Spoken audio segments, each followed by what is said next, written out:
일단 오늘 제가 준비를 한 거 대충을 한번 살펴보겠습니다. 첫 번째 이제 당사자의 입장, 이 공사방해라고 하는 것은 사실 공사 중에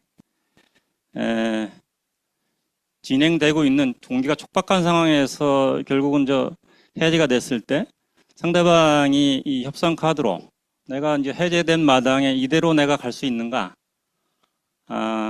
결국 이제 법대로 하면은 불리하기 때문에 법대로라고 하는 것은 결국 이제 계약대로 하자는 거거든요. 근데 계약이라고 하는 것은 언제나 계약서를 만든 사람이 유리합니다. 자기한테 유리한 걸 쓰니까. 그래서 계약 구조를 보면 항상 갑을이라고 하는 것은 계약서를 만든 사람이 항상 갑이고 반대편에 있는 사람이 항상 을이 됩니다.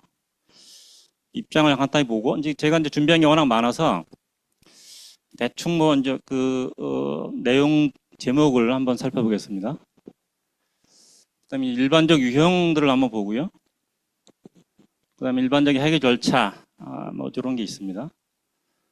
그다음에 이제 우리 표준 조건상의 이제 해지 철수 규정을 한번 보고, 그다음에 유치권의 인정 요건과 관련해서 치열하게 인생을 걸고 싸운 사례를 한번 살펴보겠습니다. 여러 사건들이 계속 이어져서 27건의 재판을 통해서 한번 붙은 사례가 있고요. 그다음에 이제 걱정되는 것 중에 하나가 이렇게 전면적으로 현장을 장악하고 방해하는 그런 유치권 말고도 장비나 자재를 박아놓고 공사를 방해하면서 이제 협상을 요구하는 거죠. 이랬을 때 과연 상대방 도급 입장에서 어떤 액션을 취하는가에 대한 좋은 사례가 있어서 한번 살펴보겠습니다. 예, 거기에 대한 또 추가 쟁점들이 있고요. 그다음에 이미 제거했을 때 이걸 그냥 냅둘 수는 없기 때문에, 그렇다고 법에 호소해서 이걸 한다면 너무 시간이 오래 걸리니까, 그랬을 때 이게 형사적 이런 리스크가 있는데 실제 사례들을 한번 살펴보고요. 여러 각종 가처분도 역시 이제 그런 연상상에서 이른바 적법한 공사방해라고 볼 수도 있는데, 이런 가처분의 위협 속에서 뭔가 이루어지는 것들이 많이 있죠. 그래서 각종 예컨대 공사장 출입금지, 그다음에 이제 도급인에 의한 공사 방해 금지 청구, 또 수급인에 의한 유치권 점유 방해 금지, 그다음에 계약 해지 효력 정지, 또는 권리 행사 방해, 유치권 행사 방해 가처분, 그다음에 일반적으로 형사처벌 만만한 게 이제 업무 방해와 관련된 이슈들이 많은데, 대체로 어느 정도 수준으로 처벌하는가, 이 정도까지 보고, 기본 입장이라고 하는 것은 도급인, 주로 공사방해는 수급인이 하는 것이고, 그러니까 도급 입장에서는 이른바 적법한 해지니까 네가 나가라. 그럼 수급인 입장에서 그냥 나가서는 돈도 이미 중단하는 이유는 주로 돈이 깨지니까, 뭔가 지금 돈이 될 줄 알고 왔다가 이러저러한 사유로 적자가 나고 하면 협상 과정에선 결국은 어떻든 결단을 하게 되죠.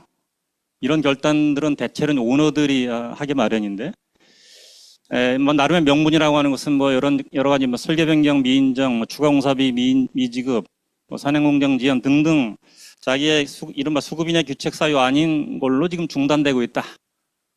결국 중단된 거지 한 게 아니다. 이런 식의 명분을 가지고 싸우게 되죠. 그렇기 때문에 도급인이 해제한 것은 효력이 없다.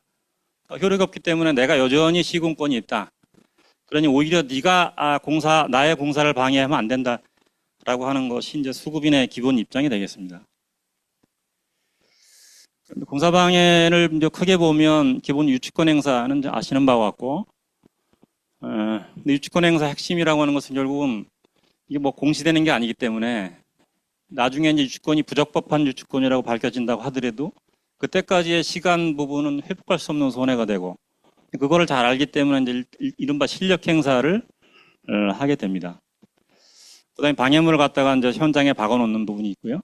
집회 시위는 헌법상 권리이긴 하지만 그 과정에서 여러 가지 이제 불법적 요소들이 조금씩 가미가 되는 것이고, 각종 가처분을 통해서 이제 심리적 압박을 통합니다.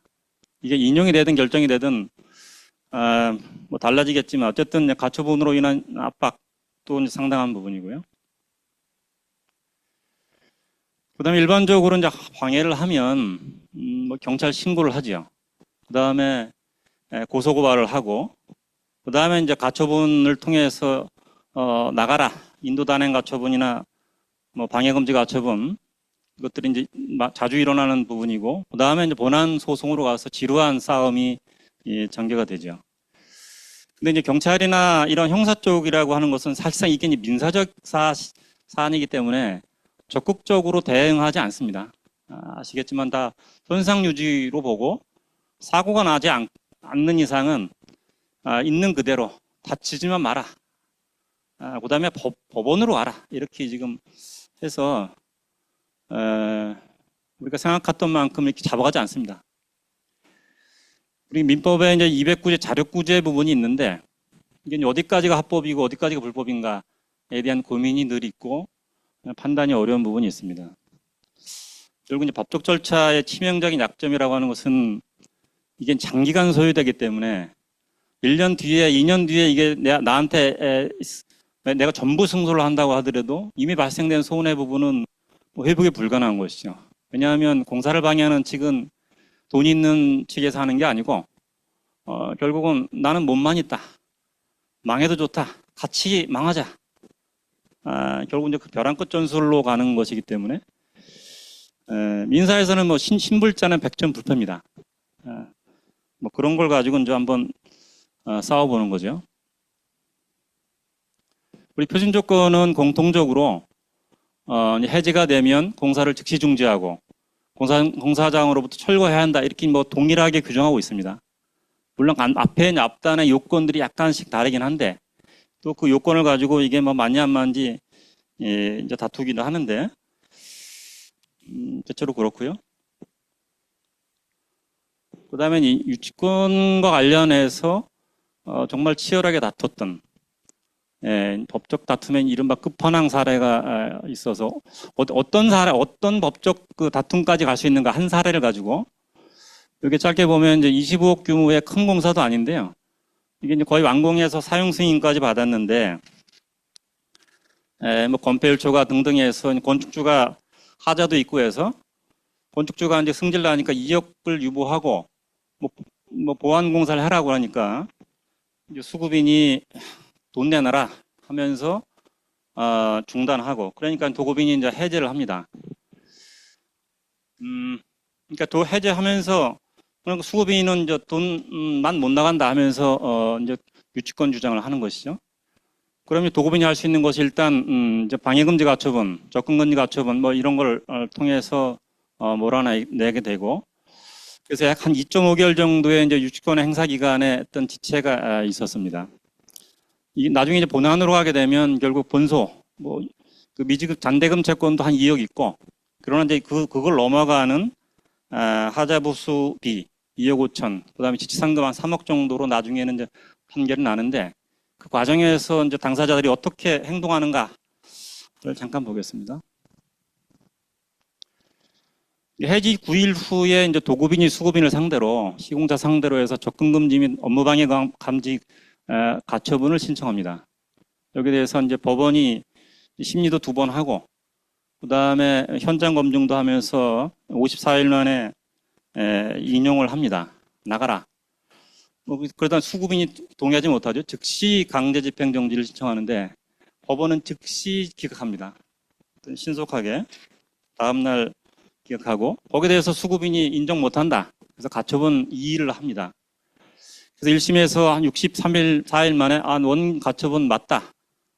인가를 하는데 2심에서는 뭐 절차적 요건으로 내용 실체적 요건이 아니고 다른 절차적 요건을 흠결을 잡아서 이걸 각하 취소를 시켜버립니다. 거기에 대해서 도급인이 이제 상고했지만 재항고했지만 기각되고요. 그다음에 나오는 소송이 이제 계약 보증금이죠. 그래서 보증사를 상대로 공제자를 상대로 이제 보증금을 청구하고 여기도 1심은 기각하고 2심은 또 인용하고 대법원은 파기하고 또 다시 이제 결국 환송심에서 기각하고 또 재상고되는 뭐 이런 우여곡절을 거칩니다.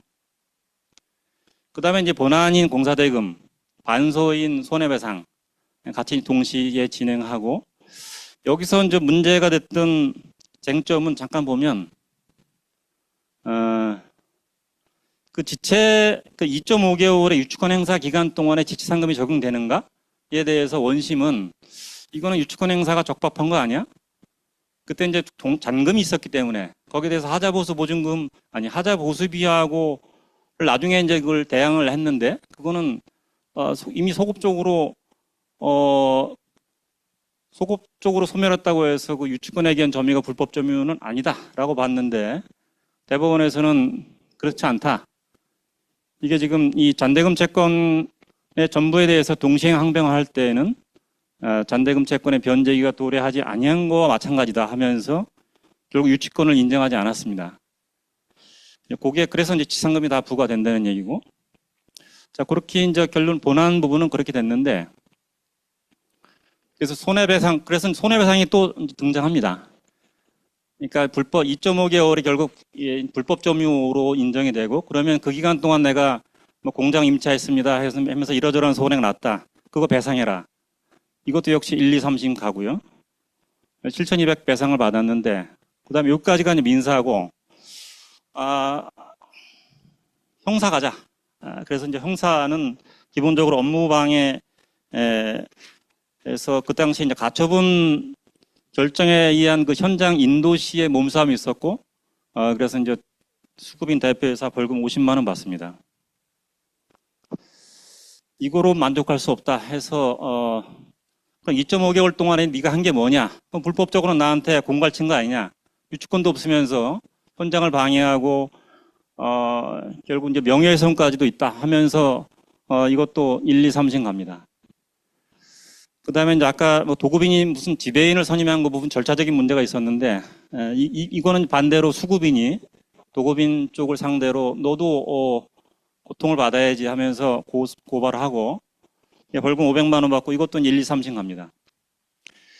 그 다음에 수급인이 분이 안 풀려가지고 네가 이거 지배인 불법적으로 재판 참여하면서 이제 유치권 행사 방해한 거 아니냐라고 이제 고소를 하고요.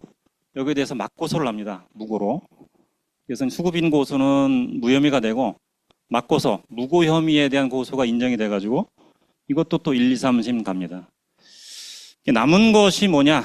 그러면 결국 수급인이 도급인한테 3억 5천 배상, 손해배상 7천만 원, 그 다음에 벌금 3번 맞고 지배인한테 500만 원 때리고 그 다음에 이제 폐업 이렇게 가는, 남은 것은 없고 변호사비만 나가는, 아마 그렇게 하여튼 지금 이 사안은 뭐 결과는 그렇지만 이 한 사건에 대해서 이렇게 이른바 이제 중간에 타절되고 다툼이 있고 하게 되면 가처분, 민사, 형사 사건들이 어떻게 전개되는가를 아주 단적으로 종합적으로 보여주는 사례여서 한번 소개를 해봤고요. 이 중에서는 일부가 우리가 이제 보통 경험을 하게 되는 것 같습니다.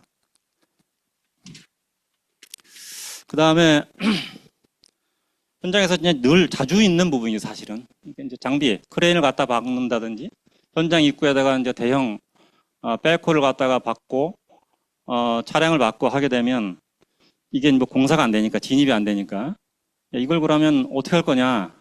내 것도 아닌데 또 한두 푼도 아닌데 이거를 빼도 되나? 이게 이제 늘 고민을 하죠. 위원장 같은 경우에 이제 하수구빈이 흙막이 가시설 공사하다가 원청이 회생 들어가니까 바로 해제하고 돈 내놔라 그러면서 공사를 중단합니다. 그래서 이제 원청이 그럼 너 나가라. 근데 안 나갑니다.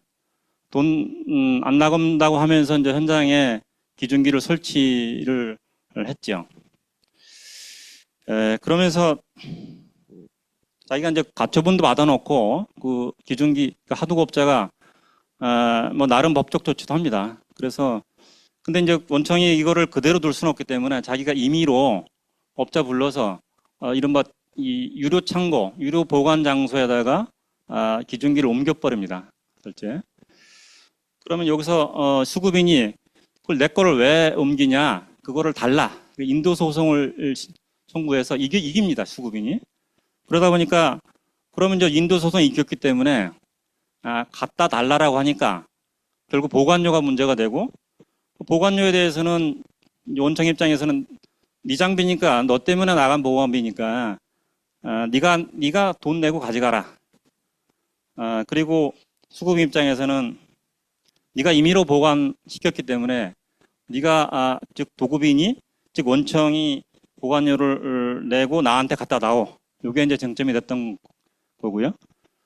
그래서 이제 이 소송으로는 수급인이 그게 이제 공방하다가 16개월 걸렸고 사용료 4억을 청구합니다. 여기에 대해서 이제 고등법원이 원청의 이런 공사 진행을 위해서 시설물을 다른 곳으로 이전한 것은 불법 점유로 볼 수 없다. 그다음에 공사 진행을 위해서 다른 곳으로 결국 이제 보관한 것도 정당하다. 보관료도 수급인 네가 내야 된다. 이렇게 냅니다. 여기에 대해서 대법원이 맞다라고 판단합니다. 여기서 뭐 실제 이제 파기된 거는 원심에서 이제 이 인도 소송 확정 이후에는 돈 줘야 되는 거 아니냐. 거기에 대해서 우리 대법원은 그것도 줄 필요 없다. 그러니까 멍청 다 하수급인이 다 자기가 부담을 해야 된다라고 하는 것이 현재 법원의 입장입니다. 시사점을 보게 되면 이런 사정이 생기면 일이 생기면 고민이 많이 될 텐데 이게 공사 진행을 위해서 부득이 하다면 공사 진행을 해서 방해가 안 된다면 좀 고민이 되겠지만 방해 안 되는 곳에 이걸 갖다 놓을 리가 없죠. 자체가. 그러니까 딱 목적 자체가 그렇기 때문에 결국 공사가 방해가 되는 것이고 그러면 이것을 공사 진행을 위해서 제3의 장소로 옮긴다는 것 자체가 불법 행위가 아니다. 민사적 책임이 없다. 민사 책임이 없으면 당연히 형사 책임도 없습니다. 보관료 역시 뭐 소유자가 내는 거고요. 이 사례에 대해서 이제 대법원 판례에서 좀 자세하게 된 게 있고 쟁점이 5가지로 좀 확대가 될 수 있는데 그 중에서 두 번째 잠깐 보겠습니다. 이런 이제 우리가 장비도 장비지만 특히 이제 가시설, 동바리 비계, 사시설물 여러 가지 이제 시설물들이 현장에 남게 되고 이거를 협상의 수단으로 현장에 박아놓고 이거 건들면 안 돼. 건들면 재물손괴로 고발할 거야. 이렇게 이제 유축 뭡니까 현수막을 붙이고 공가 협박을 비슷하게 하죠. 여기다 이제 법적 의무로 보게 되면 결국 이제 밑에 도급인의 권리와 의무를 정리를 하는데 도급인의 권리는 뭔가 수급인이 해체해서 수거하도록 요구할 수 있는 권리. 의무라고 하는 것은 수급인이 실제 시설물을 해체, 수거할 수 있도록 협력하거나 용인할 의무.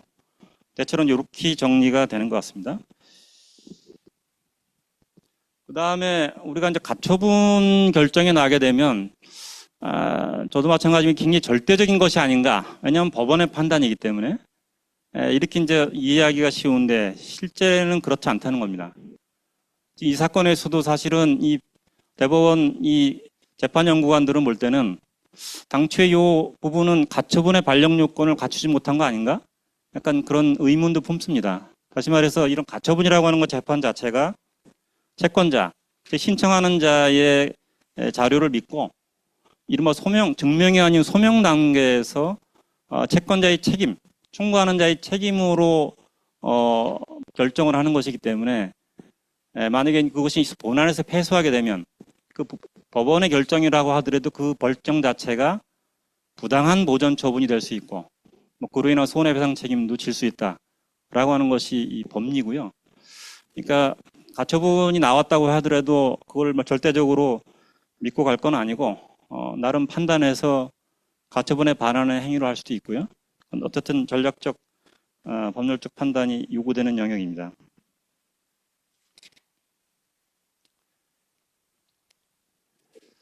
그 다음에 이제 자잘한 것들을 저렇게 공사방해 직접적인 부분이 된 것들은 아까 본 바와 같고 예컨대 유치권을 주장하면서 설치한 컨테이너를 손실이나 어떤 훼손하지 않고 조용히 손으로 들어서 살짝 옮겼다. 예컨대 아무 손실도 없다. 이렇게 됐을 경우에 이게 이제 그 권리행사 방해가 되는가 또는 재물손괴죄에 해당하는가에 대해서 이제 1, 2심과 대법원이 갈린 부분이 있었는데 1, 2심에서는 이거는 유치권 행사용으로 설치한 컨테이너를 옮긴 것은 그 효용을 해한 것이다라고 해서 벌금 150만 원, 300만 원이지만 어쨌든 유죄 취지로 갔는데 대법은 물질적인 형태의 변경이나 멸실 감손을 처리하지 않은 채 옮겼다면 이 컨테이너 효용을 과연 이 컨테이너의 본래 효용이 뭔가? 컨테이너의 효용을 해치지 않은 것으로 볼 수 있지 않나? 뭐 이렇게 봐서 결국 이제 무죄 취지로 환송하고 뭐 환송심에서 역시 무죄로 나왔습니다.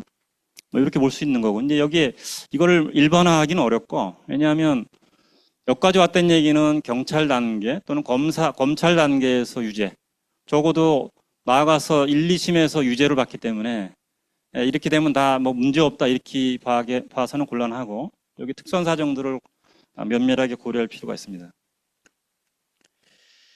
그 다음에 이제 주로 현수막을 뭐 이건 고정값, 상식값으로 하지요.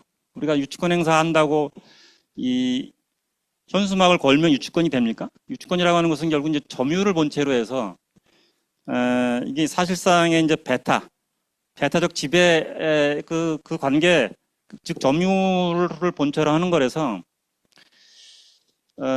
이게 뭐 내가 유치권이 있다 이렇게 아무리 이 현수막을 100개를 걸어놔봐야 결국 그 현장을 통제 장악하거나 이런 게 아니라면 유치권은 인정되지 않습니다. 어쨌든 뭐 이제 우리가 주로 유치권은 경매 사건에서 많이 이루어지고 경매 업계 얘기로는 한 90%는 다 가짜고요. 물론 이제 우리 공사에서는 좀 다르죠. 이미 공사를 하고 있었기 때문에 상당 부분 점유를 하고 있는데 물론 나갔다가 다시 들어오는 것은 점유 뭐 그건 뭐 문제가 있지만 기존에 공사하던 와중에 이제 계속 점유를 하게 되면 그 유치권은 일단 그 점유는 적법한 것으로 봅니다. 어쨌든 뭐 가림막이나 현수막 이미 제거 같은 경우에 뭐 21년 부산지법, 그 다음에 이제 17년 수원지법 이런 거 보게 되면 이게 이제 부당하게 설치한 이런 것들, 이런 것들을 고의 지금 철거하거나 보관하는 행위 이런 것들은 정당 행위로 봐줍니다. 그러니까 잘 알겠습니다. 빨리 하라고 독촉이 심해가지고요. 그 다음에 이제 공사장 출입금지 부분을 보면 여기 이제 공공공사 같은 경우에 최근에 판례가 어떻게 나오냐면 지금 하수구빈이 이제 계약 해지 동의할 수 없으니까 유치권 행사 중 현수막 걸고 이렇게 이제 기본적으로 방해를 합니다. 그러면 원수구빈이 이제 하수구빈 상대로 출입금지 및 공사방해금지 가처분을 신청을 하게 되는데 법은 어떻게 보냐면 자, 유치권자일 수 있다. 자, 그렇다고 해서 인도를 거절하는 것에서 나아가서 채권자 즉 원청의 잔여 공사를 방해할 권능까지는 없다. 이게 결국 원화도급 관계에서의 점유 관계 이 부분을 잘 드러내는 판단이라고 보는데요. 그래서 결국 이제 하수급인한테도 유치권의 가능성을 인정을 하고 그러나 원소급인에 대해서 공사를 방해할 수는 없다라고 하는 판단이 있는 겁니다.